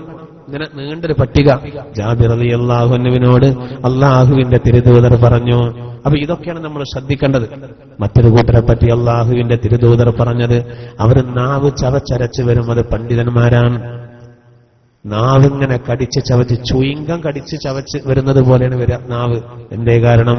അവർക്ക് ഒരുപാട് ഇൽമുണ്ടായിരുന്നു, അതിനനുസരിച്ച് അവർ പറഞ്ഞു, പക്ഷെ അവരെ ജീവിതത്തിൽ ഉണ്ടായില്ല. അങ്ങനെയുള്ള ആളുകൾ വരുന്ന സമയത്ത് ആ രൂപത്തിലാ ചീഞ്ഞു നാറുന്ന രൂപത്തിൽ വരും. ദേഹേച്ഛക്കനുകൂലമായ നിലപാട് സ്വീകരിച്ചവർ ശരീരേച്ഛക്കനുസരിച്ച് പ്രവർത്തിച്ചു, ശരീരത്തിന് ആനന്ദമുള്ള കാര്യങ്ങളെടുത്തു. അങ്ങനെയുള്ള ആളുകൾ നാളെ വരുമ്പോ അവന്റെ ആ ശരീരത്തിൽ നിന്ന് രൂക്ഷമായ ദുർഗന്ധം വമിക്കുന്ന രൂപത്തിൽ ഓരോരുത്തർക്കും യോജിച്ചതാണ് അല്ലാഹു കൊടുക്കുന്നത്. ഓരോരുത്തർക്കും. സഹോദര, അനീതിയോടുകൂടെ ആരെങ്കിലും വിധിക്കുകയാണെങ്കിൽ അവൻ നാളെ പരലോകത്ത് വരുന്നത് കണ്ണ് കാണാത്ത രൂപത്തിലാണെന്ന് മുഹമ്മദ് മുസ്തഫ സ്വല്ലല്ലാഹു അലൈഹി വസല്ലം. കണ്ണ് കാണാത്ത രൂപത്തിൽ വരും. അവൻ സത്യം കണ്ടില്ലല്ലോ, അനീതിക്ക് കൂട്ടുനിന്നു, നീതിയോടുകൂടെ വിധിച്ചില്ല. അങ്ങനെയുള്ള അവൻ നാളെ വരുമ്പോ അവൻ കണ്ണ് കാണാത്ത രൂപത്തിൽ വരും. ഇന്നത്തെ കാലഘട്ടത്തിൽ ഇതൊക്കെ എത്ര ചിന്തിക്കേണ്ടതാണ്. പലപ്പോഴും നീതി നിഷേധിക്കപ്പെടുന്നൊരവസ്ഥയുള്ളൂ. കളവ്. പ്രധാനമന്ത്രിയോട് കഴിഞ്ഞ ആഴ്ച കുട്ടികൾ ചോദിച്ചില്ലേ, നിങ്ങൾ ഈ വിലപിടിപ്പുള്ള വസ്ത്രങ്ങളൊക്കെ ഡിസൈൻ ചെയ്യാൻ നിങ്ങൾക്ക് ആളുണ്ടോ എന്ന് ചോദിച്ചപ്പോൾ പ്രധാനമന്ത്രി എന്താ പറഞ്ഞത്? ഇല്ല, ഞാൻ വസ്ത്രത്തിന്റെ വിഷയത്തിൽ വളരെയധികം ലാളിത്യം സ്വീകരിക്കുന്ന ആളാണെന്നാണ് ഇന്ത്യൻ പ്രധാനമന്ത്രി പറഞ്ഞത്. ഈ നൂറ്റാണ്ടിലെ ഏറ്റവും വലിയ വെടായി. എന്താ കാരണം? അദ്ദേഹത്തിന്റെ വസ്ത്രം ഡിസൈൻ ചെയ്യുന്ന ഡിസൈനർ അയാൾക്ക് 190 കോടിയുടെ ആസ്തി ഉണ്ട് എന്നുള്ളതാണ്. അയാൾ ദിമ മുതലാളി ഏതാ? ഒബാമയുമായി സംസാരിക്കുമ്പോ ഇട്ട കോട്ടിന്റെ വിലക്ക് എല്ലാവർക്കും അറിയാലോ.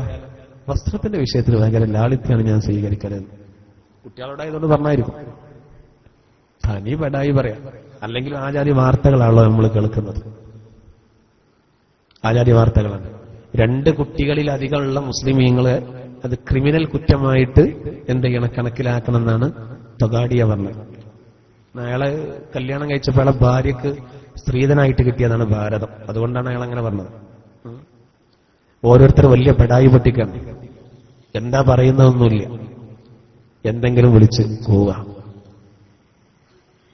ഏതായിരുന്നാലും നോക്കൂ, അനീതിയോടുകൂടെ വിധിക്കുന്ന ആള്, അവൻ ജഡ്ജിയാണെങ്കിലും അവന് നാട്ടുമൂപ്പനാണെങ്കിലും ആരാണെങ്കിലും നാളെ അവൻ വരുമ്പോ സത്യത്തിനെതിരെ വിധിച്ചതുകൊണ്ട് കണ്ണ് കാണാത്ത രൂപത്തിൽ അവൻ വരും.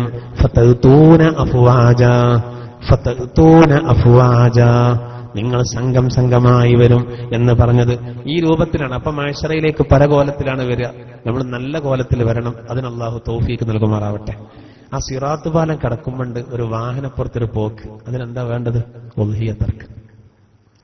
ഉദ്ഹിയത്തിന് വേണ്ടി സഹോദര ഇന്ന് നമ്മൾ ഉപയോഗിക്കുന്ന മൃഗങ്ങളുണ്ടല്ലോ, ആ മൃഗങ്ങൾ നാളെ മഹ്ശറയിൽ സിറാത്ത് പാലം കടക്കുമ്പോ നമുക്കുള്ള വാഹനമായിരിക്കുമെന്ന് മുഹമ്മദ് മുസ്തഫ സ്വല്ലല്ലാഹു അലൈഹി വസല്ലം. അതാണ് ഈ ബലിദാനത്തിന് നമ്മൾ വലിയ സ്ഥാനം കൊടുത്തത്.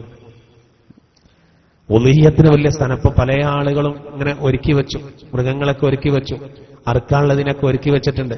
അതിന്റെ മഹത്വം കൂടി ഈ സമയത്ത് നമ്മൾ മനസ്സിലാക്കണം. കാരണം കുറച്ച് കഴിഞ്ഞിട്ട് ഇനി ആലോചിച്ച് പെരുന്നാക്കത് പറഞ്ഞിട്ട് കാര്യമില്ല. ഉദ്ഹിയത്തിനുള്ള മൃഗങ്ങളൊക്കെ നമ്മൾ വാങ്ങാൻ തുടങ്ങി. അതിന്റെ മഹത്വം നമ്മൾ മനസ്സിലാക്കണം.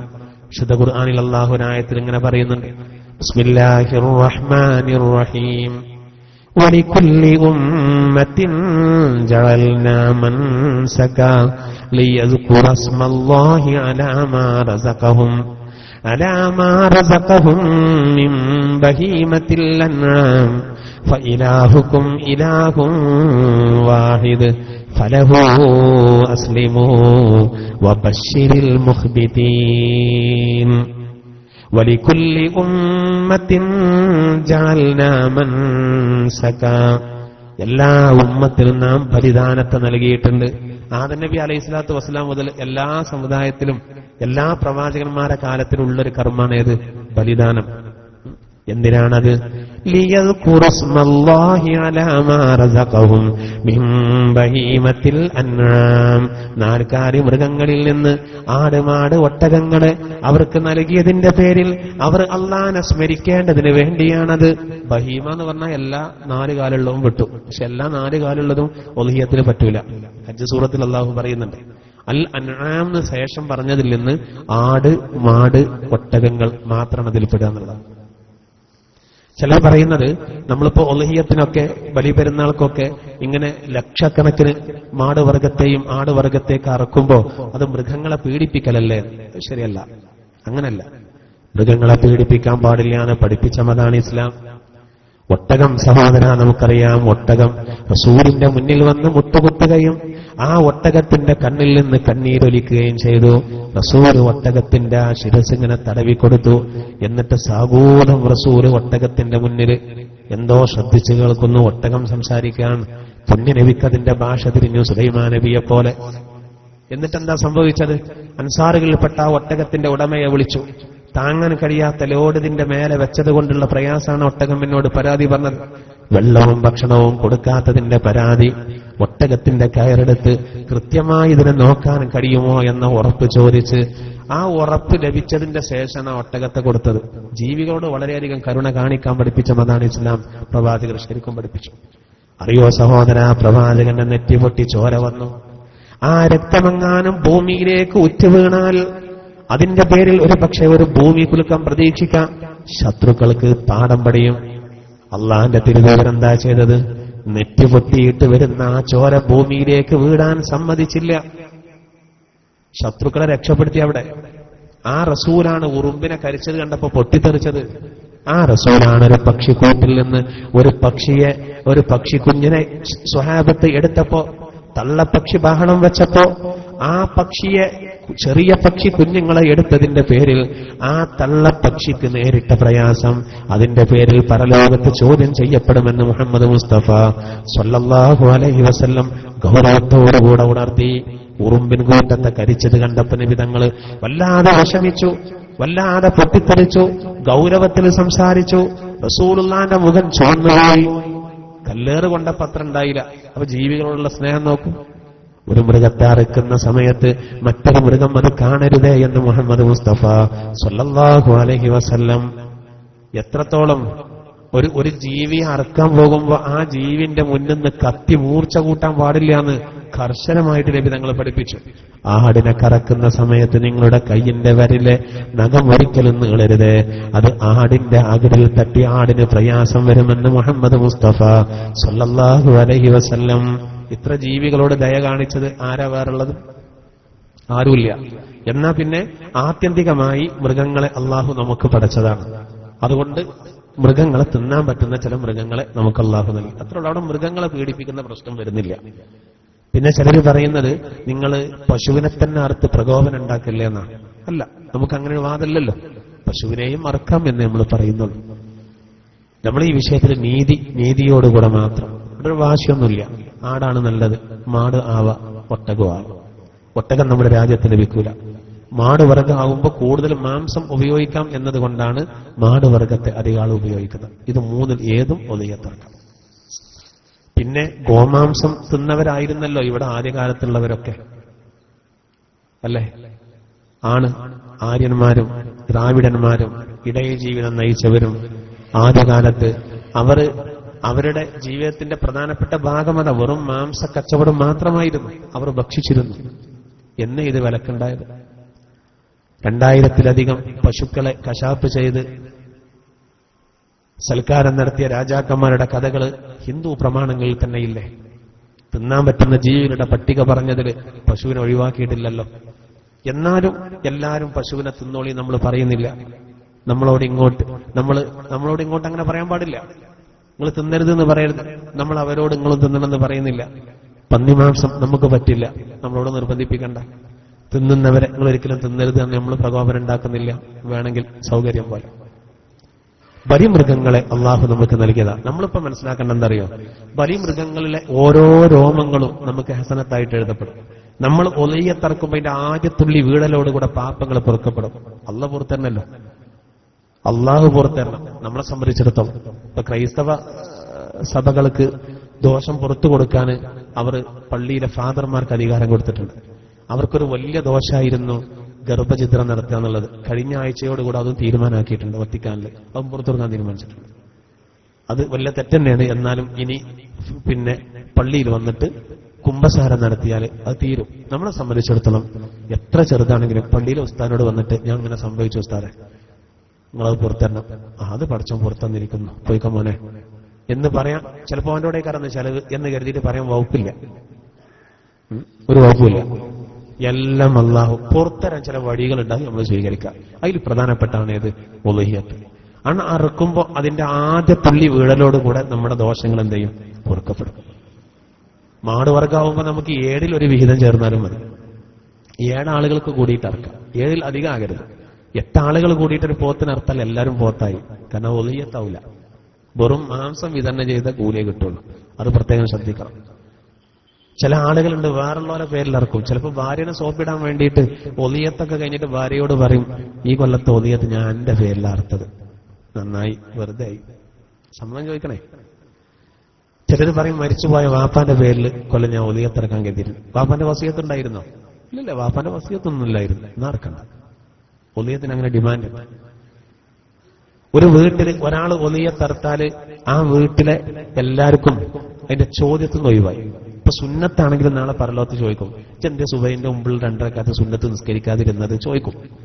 കുറ്റം കിട്ടൂല, എന്നാലും ചോദിക്കും. എന്തുകൊണ്ട് ഒളിഹിയത്തർത്തിന എന്നുള്ള ചോദ്യത്തിൽ നിന്ന് ഒഴിവാകും ആര്? ഒരു കുടുംബത്തിലാരും. അപ്പൊ വാപ്പ വീട്ടിലർത്തു, എന്നാ ഭാര്യ സന്താനങ്ങൾ എന്നുള്ള ചോദ്യം ഒഴിവായി. വീട്ടിൽ ഒരാളേലും അർത്ഥമല്ലോ. പക്ഷെ കൂലി ആർക്കേ ഉള്ളൂ? വാപ്പാക്കേ ഉള്ളൂ. വാപ്പാക്കേ ഉള്ളൂ. അല്ലെങ്കിൽ പിന്നെ വാപ്പ മക്കളെയൊക്കെ കൂടി കൂട്ടണം, സമ്മതം വാങ്ങണം. അപ്പൊ ഒരു വീട്ടിൽ 7 അംഗങ്ങൾ ഉണ്ടെങ്കിൽ ഒരു പോത്തിനകത്തിട്ട് ഓരോ വിഹിതാക്കിയാൽ മതി എല്ലാവർക്കും. 7 ഒരാൾക്ക് 4 മക്കളുണ്ട്. 4 മക്കള്, അതിൽ വലിയ മോന് 13 വയസ്സായിട്ടുള്ളൂ, പ്രായപൂർത്തിയായിട്ടില്ല.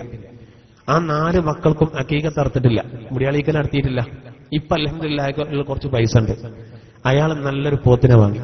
പോത്തിനെ വാങ്ങിയിട്ട് പിന്നെ 4 വിഹിതം അക്കീകത്താക്കി. ഓരോ കുട്ടികൾക്കുള്ള അക്കീകത്ത് ഉദ്ദേശിച്ചു. ബാക്കിയുള്ള 3 വിഹിതം ഒളിഹിയത്തുമാക്കി. ഓക്കെ, അയാൾക്ക് ഒളിയത്തിന്റെ 3 ഒളിയത്തർത്ത് കൂടിയിട്ടുണ്ട്. 3 വീതം 7. ബാക്കി 4 കുട്ടികളുടെ അക്കീകത്തർത്തും കിട്ടുന്നുണ്ട്. ഒറ്റ പോത്തും എല്ലാം തീർന്നു. ഉള്ളോല് വളവ് കാട്ടണമെന്നല്ല. 7 ഒരു വിഹിതം ഒരു ഒളിഹിയത്താണ്. അത് നമുക്ക് അവനാന്റെ വിഹിതം അക്കീകത്താണെങ്കിൽ അക്കീകത്താക്കാം, നമ്മുടെ നെയ്യത്ത് പോലെ വരും. പക്ഷെ ശ്രദ്ധിക്കേണ്ടത്, ഒളിയത്തിനെ കൊണ്ടുവന്ന മൃഗത്തെ നോക്കിയിട്ട് ഇതിനെ ഞാൻ ഇക്കൊല്ലം ഒളിയത്തിറക്കാൻ കരുതിയെന്ന് കരുതരുത്. നിർബന്ധവും. നിർബന്ധമായാൽ ഒരു കഷ്ണം പോലും തിന്നാൻ പറ്റില്ല, ഒക്കെ വിതരണം ചെയ്യേണ്ടി വരും. അങ്ങനെ അബദ്ധം പറ്റില്ലുണ്ട്. ചിലപ്പോൾ ഇങ്ങനെ പുല്ലെടുക്കുമ്പോൾ ചോദിക്കുക, ഇതിപ്പോ എന്താ? അറിഞ്ഞുകൊണ്ടുള്ള ചോദ്യം ഉണ്ടാവില്ല. ഇപ്പൊ കുളിക്കുന്ന ആളോട് ചിലപ്പോൾ ഒരു ചോദ്യം ഉണ്ട്, കുളിക്കുക അല്ലെ? അല്ല, കുളിക്കല്ല, ഞാനിവിടെ അലക്കാണ് എന്ന് പറഞ്ഞ ഓൻ വടിയാവും. അതൊരു ചോദ്യ. എന്നതുപോലെ ഒളിയത്തിന്റെ മൃഗത്തിന് തീറ്റ കൊടുക്കുമ്പോ ഇതിക്കൊല്ല ഞാൻ ഒളിയത്തിറക്കാൻ കരുതിയാണ് എന്ന് പറഞ്ഞാൽ അത് നിർബന്ധവും. നിർബന്ധമായി കഴിഞ്ഞാൽ എന്തായിരുന്നാലും അർക്കുമല്ലോ എന്നല്ല. നിർബന്ധമായി കഴിഞ്ഞാലുള്ള പ്രശ്നം എന്താ? ഒരു കഷ്ണം പോലും അയാൾക്കും അയാൾ ചെലവ് കൊടുക്കാൻ നിർബന്ധമായിരിക്കും എന്ന് തിന്നാൻ പറ്റില്ല, ഒക്കെ വിതരണം ചെയ്യേണ്ടി വരും. അപ്പൊ എന്തെന്നെ പറയണം, നമ്മൾ ഒളിയത്തിന്റെ മൃഗത്തിനെ കൊടുത്ത നെയ്യത്തിനെ വെച്ചില്ല. എന്ത്? ഇതിന്റെ സുന്നത്തായ ഒളിയത്താണ്. സുന്നത്തായ ഒളിയത്താവുമ്പോ എന്ത് വേണ്ട, എല്ലാം കൊടുക്കേണ്ട ആവശ്യമില്ല. നിബന്ധന വളരെ കുറഞ്ഞു വരും, ഡിമാൻഡുകൾ കുറവാണ്. ഒരാൾക്ക് കൊടുത്താലും ശരിയാവും. അപ്പൊ ഞാൻ 2 കിൻഡലുള്ളൊരു പോത്തിനെ അറുത്തു. 2 കിലോ വടക്കുമുറിയുള്ള ഒരു സാധുവിന് കൊടുത്തു. 198 കിലോ ഞാൻ പെരിയിൽ കൊണ്ടുപോയി തല്ലാജിക്ക് കയറ്റി. ഒരു 2 മാസം ഇറച്ചിയും കൂടി വെക്കാന്ന് കരുതിയിട്ട് ഒളിയത് ശരിയായിട്ടുണ്ട്. ശരി, എരപ്പത്തരാണ് കാട്ടിയെന്ന് മാത്രം അല്ലേ. 198 കിലോ ഞാൻ എന്റെ വീട്ടിലേക്ക് കൊണ്ടുപോയ എന്തായിരുന്നാലും അത് ചർച്ചയാവും. അത് അങ്ങനെ രേഖപ്പെട്ട് കിടക്കുന്നത് അയാൾ ഒളിയത്തർത്ഥമായിരിക്കുന്നു. ആക്രാന്തം കാട്ടിയില്ലേ? എന്നാലും ഒളിയത്ത് ശരിയാണ്. അതിനനുസരിച്ചുള്ള ഒരു കൂലിയൊക്കെ ഉണ്ടാവും. നാളെ പരലോകത്ത് 2 കിലോനാണല്ലോ കൊടുത്തത്. എന്നാലും ഒളിയത്ത് ശരിയാവും. എന്നാൽ അതേ സമയത്ത് നിർബന്ധമായി കഴിഞ്ഞാൽ, ഈ നേർച്ചാക്കിയാൽ നിർബന്ധമായി. ഈ നിബന്ധന ഒക്കാത്ത മൃഗത്തെ ഇതിനെക്കൊല്ലം ഞാൻ ഒളിയത്തിറക്കാൻ കരുതിയെന്ന് പറഞ്ഞാലേ ഇറക്കേണ്ടി വരും. 2 വയസ്സാണ്. 1 വയസ്സായ ഒരു പോത്തുകുട്ടിയുണ്ട്. ഉമ്മ പറഞ്ഞു, ഇതിനെ ഞാൻ കൊല്ലം ഒളിയത്തിറക്കാൻ നേർച്ചാക്കിയതാണ്. മകന് അന്ന് വൈകുന്നേരം വന്നിട്ട് ചോദിച്ചു, ഉമ്മ, നമ്മളെ പോത്തുകുട്ടിക്ക് എത്ര വയസ്സായി? 1 വയസ്സ്. എനിക്കറിയാം, കേറ്റിക്ക് വീണമെന്നല്ലേ എന്ത് ഉണ്ടായത് പറ്റത്? അപ്പൊ ഒരു കൊല്ലം കണക്കാണ്. എന്നാ പൊന്നാരന്റെ അമ്മ ഇതിന് 2 വയസ്സായാലേ ഒളിയത്തിറക്കാൻ പറ്റുള്ളൂ. അപ്പം പറഞ്ഞു എന്നാ അടുത്തല്ല ഇറക്കാം. അപ്പൊ 2 വയസ്സാവുമല്ലോ, പറ്റൂല. അമ്മ നേർച്ചാക്കിയില്ല, ഈ കൊല്ലം ഇറക്കാം, അക്കൊല്ലം തന്നെ ഇറക്കണം. ഒളിയത്താവോ? ഇല്ല. അറക്കലോ നിർബന്ധം. കുറച്ച് ഇറച്ചി കൊടുത്ത കൂലിയിട്ടും അത്ര കിട്ടുള്ളൂ. നേർച്ചാക്കി അങ്ങനത്തെ ഒരു പ്രശ്നമുണ്ട്. അപ്പൊ അതൊക്കെ നമ്മൾ പ്രത്യേകം ശ്രദ്ധിക്കണം. എന്തായിരുന്നാലും വളരെ പ്രധാനപ്പെട്ട ഒരു കർമ്മം, വളരെ പ്രധാനപ്പെട്ട കർമ്മമാണ്. അത് നമ്മൾ ആദരിക്കണം. ഈ മൃഗത്തിന് വലിയ സ്ഥാനമുണ്ട്. വൽബുദിന ജഅൽനാഹാ ലക്കും മിൻ ശആഇരില്ലാഹ്. അള്ളാഹു ഖുർആനിൽ പറഞ്ഞത് ബലിവട്ടകങ്ങളെ അള്ളാഹുവിന്റെ ചിഹ്നങ്ങളിൽ നിന്നുള്ള ചിഹ്നമാക്കി. അള്ളാഹിന്റെ ചിഹ്നമാണത്. അതാണ് ഈ മൃഗങ്ങളെ വളരെ നന്നാക്കണം എന്ന് പറയുന്നത്. പറ്റി ഒട്ടി ഇതുണ്ടല്ലോ, നമ്മൾ തൃക്കളാമ്പി എന്നൊക്കെ പറയില്ലേ, ഒരു സ്ഥലത്തിന്റെ പേരാണ്, അവിടുന്ന് കൊണ്ടുവരുന്നതാണ്. അങ്ങനെ ആകരുത്. പറ്റ മെലിഞ്ഞൊട്ടിയത് ഈ നമ്പർ ഇട്ടൊരു കൊണ്ടുവരലുണ്ട്. വില കുറയാൻ വേണ്ടിയിട്ട് ചീപ്പ് റേറ്റ് എന്ന് പറഞ്ഞിട്ട് അങ്ങനത്തെ ചീപ്പ് സാധനത്തിനെ കൊണ്ടുവരരുത്. ഉളുഹിയത്തിന്റെ എപ്പോഴും നല്ല മൃഗങ്ങളാകണം. അത് കാരണം എന്താ? അത് അള്ളാന്റെ ചിഹ്ന.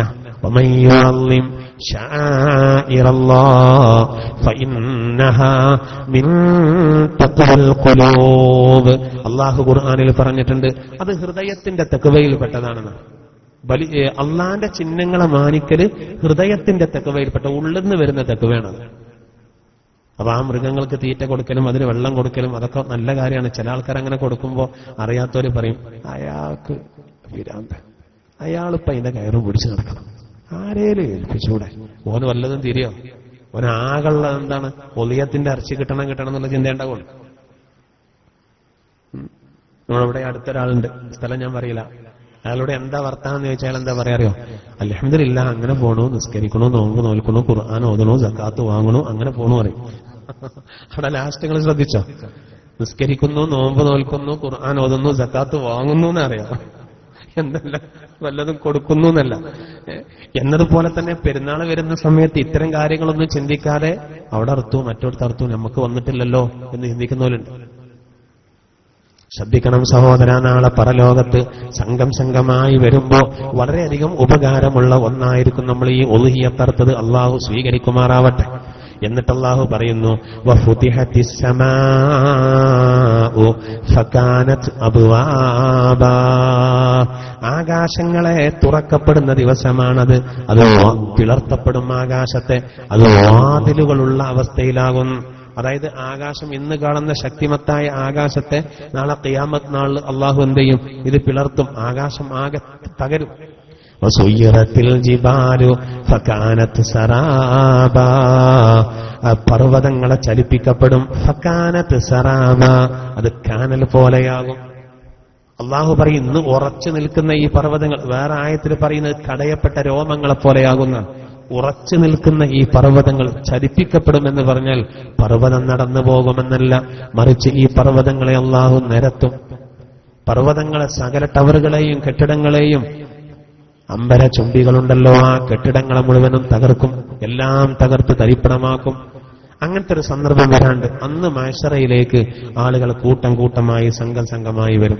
ആ വരുന്ന സമയത്ത് നല്ല റാഹത്തായി പുഞ്ചിരിച്ചു കൊണ്ടുവരണം. ഏത്? എങ്ങനെ? ഹാദാ മാ വഅദർ റഹ്മാനു വസദഖൽ മുർസലൂൻ എന്ന് പറഞ്ഞു വരണം. എങ്ങനെ വരരുത്? എങ്ങനെ വരരുത്? ഐനൽ മഫർ, എവിടേക്കാണ് ഓടി രക്ഷപ്പെടുക? ഖുർആൻ പറയുന്നുണ്ട്, എവിടേക്കാണ് ഓടി രക്ഷപ്പെടുക, എവിടേക്കാണ് ഓടി രക്ഷപ്പെടുക എന്ന് ചോദിച്ച ചില ആളുകൾ വരും. കല്ല, വേണ്ട, ലാ വസർ, ഇല്ലടാ, ഒരു അഭയസ്ഥാനവും വേറെ ഇല്ല, ഓടി രക്ഷപ്പെടാൻ ഒരു കേന്ദ്രവും ഇല്ല. 7 ആകാശങ്ങളിൽ നിന്ന് മലക്കുകൾ അണിയൊപ്പിച്ച് ഇറങ്ങിയിട്ട് മഹ്ശറ വൻ സഭയെ വലയം ചെയ്ത് നിൽക്കുമെന്ന് അള്ളാഹു പഠിപ്പിക്കുന്നുണ്ട്. വല്ലാത്ത രംഗമാണ്, ആർക്കും ഓടി രക്ഷപ്പെടാൻ കഴിയില്ല. ആ സമയത്ത് നോക്കൂ, ജേതാക്കളെ പോലെ മുഖം പ്രസന്നമായി നല്ല സന്തോഷത്തോടുകൂടെ വിജയം ഉറപ്പായിട്ട് ഒരു പോക്കുണ്ട്. ആ കൂട്ടത്തിൽ നമ്മൾ പെടണം. അള്ളാഹു നമുക്കതിന് തൗഫീക്ക് നൽകുമാറാവട്ടെ. ഇനിയാണ് ഞാൻ നേരത്തെ പറഞ്ഞ ഖുർആനിലെ ഏറ്റവും ഗൗരവതരമായ വചനം അടങ്ങിയ ഭാഗം ഇനി പറയുന്നതാണ് ഇൻഷാ അല്ലാഹ്. അത് നമുക്ക് അടുത്ത ക്ലാസ്സിൽ വിശദീകരിക്കാം. സർവശക്തനായ അള്ളാഹു നമ്മൾ പറഞ്ഞതും കേട്ടതും സ്വാലിഹായ അമലായി നമ്മിൽ നിന്ന് അള്ളാഹു ഖബൂലാക്കുമാറാവട്ടെ. ആമീൻ. പ്രത്യേകം ദുആ കൊണ്ട് വസിയത്ത് ചെയ്ത ഒരുപാട് ആളുകളുണ്ട്. നമ്മുടെ ഒരു സഹോദരൻ അറബിയുടെ കയ്യിൽ വിസയ്ക്ക് വേണ്ടി പൈസ കൊടുത്ത് ക്ലാസ് റൂമിൽ ഒരു സഹോദരന് ആ പൈസ തിരിച്ചു കിട്ടാൻ വേണ്ടി പ്രത്യേകം ദുആ ചെയ്യാൻ വേണ്ടി അറിയിച്ചിട്ടുണ്ട്. അല്ലാഹു തആല ആ സഹോദരന്റെ വിഷമങ്ങൾ അല്ലാഹു തീർത്തു കൊടുക്കുമാറാവട്ടെ.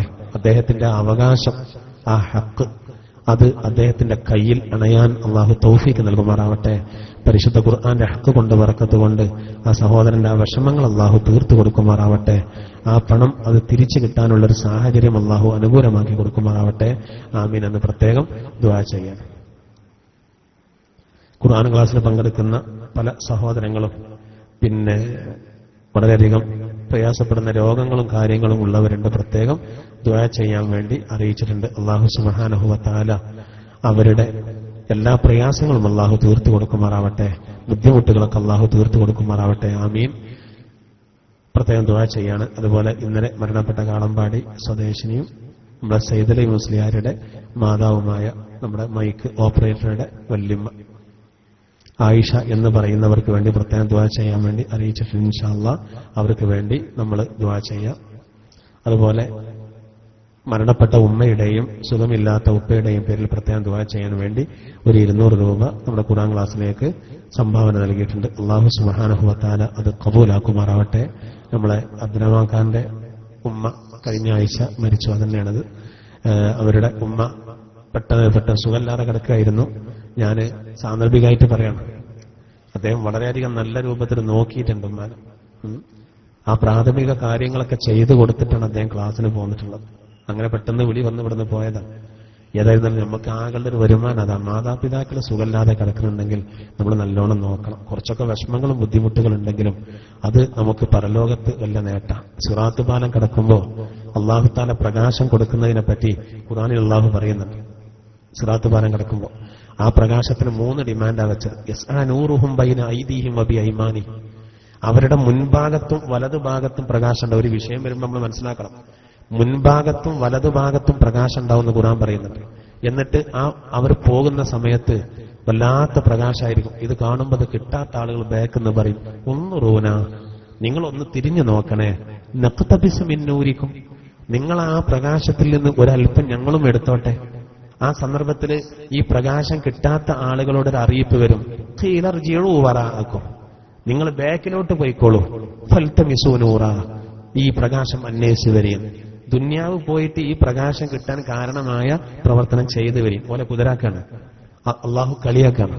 അതോടുകൂടെ ഒരു മറ അവിടെ മേലാണ് സ്ഥാപിക്കപ്പെടുന്നതാണ്. അവരുടെ ഇടയിൽ പ്രകാശേറ്റം പോയവരാണ് പോയി കഴിഞ്ഞു, ഇവർ പുറത്തു. അള്ളാഹു പറയാണ് ബാത്തിനുഹു ഫീഹി റഹ്മ, അതിന്റെ ഉൾഭാഗം റഹ്മത്താണ്, അപ്പുറത്ത് സ്വർഗ്ഗമാണ്. വലാഹിറുഹു മിൻ ഖിബലിഹിൽ അദാബ്, ഇപ്പുറത്ത് ശിക്ഷയുടെ ഭാഗമാണെന്നാണ്. ദയനീയമായ അവസ്ഥ പറയുന്നുണ്ട്, ഖുർആൻ അത് വിശദീകരിക്കുന്നുണ്ട്.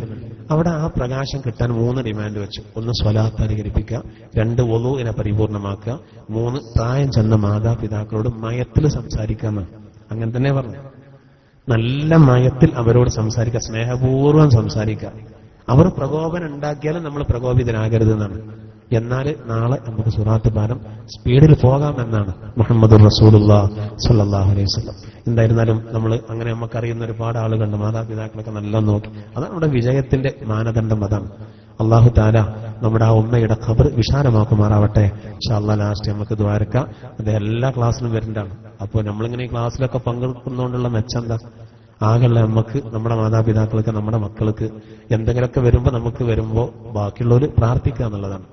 അല്ലാഹു തആല അവിടെ ഖബർ വിശാലമാക്കുമാറാവട്ടെ.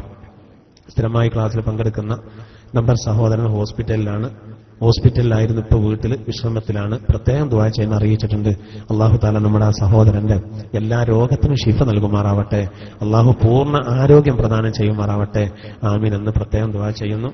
അതുപോലെ തന്നെ നമ്മുടെ ഒരു സഹോദരൻ പ്രത്യേകം ഹലാലായ ഉദ്ദേശങ്ങളൊക്കെ നിറവേറാൻ വേണ്ടിയിട്ടാണ് നമ്മുടെ ചായയും കടിയൊക്കെ വിശാലമായിട്ട് തന്നെ നൽകിയിട്ടുണ്ട്. അല്ലാഹു തആല അതിന് അർഹമായ പ്രതിഫലം നൽകുമാറാവട്ടെ. നല്ല ഉദ്ദേശങ്ങളെ അല്ലാഹു പൂർത്തീകരിച്ചു കൊടുക്കുമാറാവട്ടെ. എല്ലാ പ്രയാസങ്ങളും അല്ലാഹു തീർത്തു കൊടുക്കുമാറാവട്ടെ. അതുപോലെ തന്നെ ദുആ ചെയ്യുന്നതിന് വേണ്ടി പിന്നെ ബിസിനസ്സിലും മറ്റും ഖൈറും ബർക്കത്തും ഉണ്ടാകാൻ പ്രത്യേകം ദുആ ചെയ്യാൻ ഒരു 101 രൂപ നൽകിയിട്ടുണ്ട്. അല്ലാഹു തആല ഖബൂലാക്കുമാറാവട്ടെ. അല്ലാഹു തആല അവരുടെ എല്ലാ പ്രയാസങ്ങളും തീർത്തു കൊടുക്കുമാറാവട്ടെ. അല്ലാഹു ബിസിനസ്സിൽ ഖൈർ നൽകുമാറാവട്ടെ. ആമീൻ. അതുപോലെ കുട്ടികൾ ഉണ്ടാകാൻ വേണ്ടി പ്രത്യേകം ദുആ ചെയ്യാൻ ക്ലാസ് റൂം വഴി ഒരു സഹോദരന് ദുആക്ക് വസിയത്ത് ചെയ്തിട്ടുണ്ട്. അല്ലാഹു സുബ്ഹാനഹു വ തആല അവർക്ക് സ്വാലിഹായ സന്താനത്തെ അല്ലാഹു പ്രദാനം ചെയ്യുമാറാവട്ടെ. വിശുദ്ധ ഖുർആനിലെ അൽ ഫുർഖാൻ സൂറത്തിന്റെ ലാസ്റ്റ് ഭാഗത്ത് 12 മുഅ്മിനീങ്ങൾക്ക് പറയുന്ന 12 അടയാളങ്ങളിൽ ഒന്ന് അവർ ദുആ ചെയ്യുന്നതാണ്. റബ്ബനാ ഹബ് ലനാ മിൻ അസ്വാജിനാ വദുർരിയാതിനാ ഖുർറത അയ്യുനിൻ വജ്അൽനാ ലിൽ മുത്തഖീന ഇമാമാ. ആ ദുആ നമ്മൾ പതിവാക്കണമെന്നാണ് കുട്ടികൾ ഉണ്ടാകാൻ. അൽ ഫുർഖാൻ സൂറത്തിന്റെ ലാസ്റ്റ് ഭാഗത്ത് ഇബാദുർ റഹ്മാൻ എന്ന് പറഞ്ഞിട്ട് റഹ്മാനായ അള്ളാന്റെ അടിമകൾ ആര് എന്ന് വിശദീകരിക്കുന്നുണ്ട്. അവർക്ക് 12 സ്വഭാവം പറയുന്നുണ്ട്. അതിൽ ഒരു സ്വഭാവം എന്താണ്? അവർ ഇങ്ങനെ ദുആർക്കും, റബ്ബനാ ഹബ് ലനാ മിൻ അസ്വാജിനാ വദുർരിയാതിനാ ഖുർറത അയ്യുനിൻ വജ്അൽനാ ലിൽ മുത്തഖീന ഇമാമാ. ഞങ്ങൾക്ക് ഞങ്ങളുടെ ഇണകളിലും സന്താനങ്ങളിലും കണ്ണിന് കുളിർമയുള്ളത് നൽകണേ. ആ പ്രാർത്ഥന എല്ലാവരും അധികരിപ്പിക്കണമെന്നാണ്. ഈ സഹോദരനും അത് ശ്രദ്ധിക്കാൻ ഇൻഷാ അല്ലാഹ്. അല്ലാഹു തആല ഇബ്രാഹിം നബി അലൈഹിസ്സലാത്തു വസ്സലാമിന്റെ ജീവിതത്തിന്റെ സായം സന്ധ്യയിലാണ് കുട്ടികളെ നൽകിയത്. ഇസ്മായിൽ നബിയെയും ഇസ്ഹാഖ് നബിയെയും അള്ളാഹു അതുപോലെ നമ്മുടെ സഹോദരനും സന്താന സൗഭാഗ്യം പ്രദാനം ചെയ്യുമാറാവട്ടെ. ഒരുപാട് ആളുകൾ കുട്ടികളില്ലാതെ വിഷമിക്കുന്നവരുണ്ട്. അള്ളാഹു അവർക്കൊക്കെ സന്താന സൗഭാഗ്യം സ്വാലിഹീങ്ങളായ മക്കളെ നൽകി അള്ളാഹു അനുഗ്രഹിക്കുമാറാകട്ടെ. ആമീൻ എന്ന് പ്രത്യേകം ദുആ ചെയ്യാണ്. നമ്മൾ ദുആർക്കുന്ന കൂട്ടത്തിൽ നമ്മുടെ അദ്രമാക്കന്റെ ഉമ്മാന്റെ പേരിലും അതുപോലെ തന്നെ നമ്മുടെ പിന്നെ മറ്റേ സഹോദരന്റെ വല്യമ്മാന്റെ പേരിലും ദുആർക്കണം. ഒരു ഫാത്തിഹ ഓതി നമുക്ക് ദുആർക്കാം.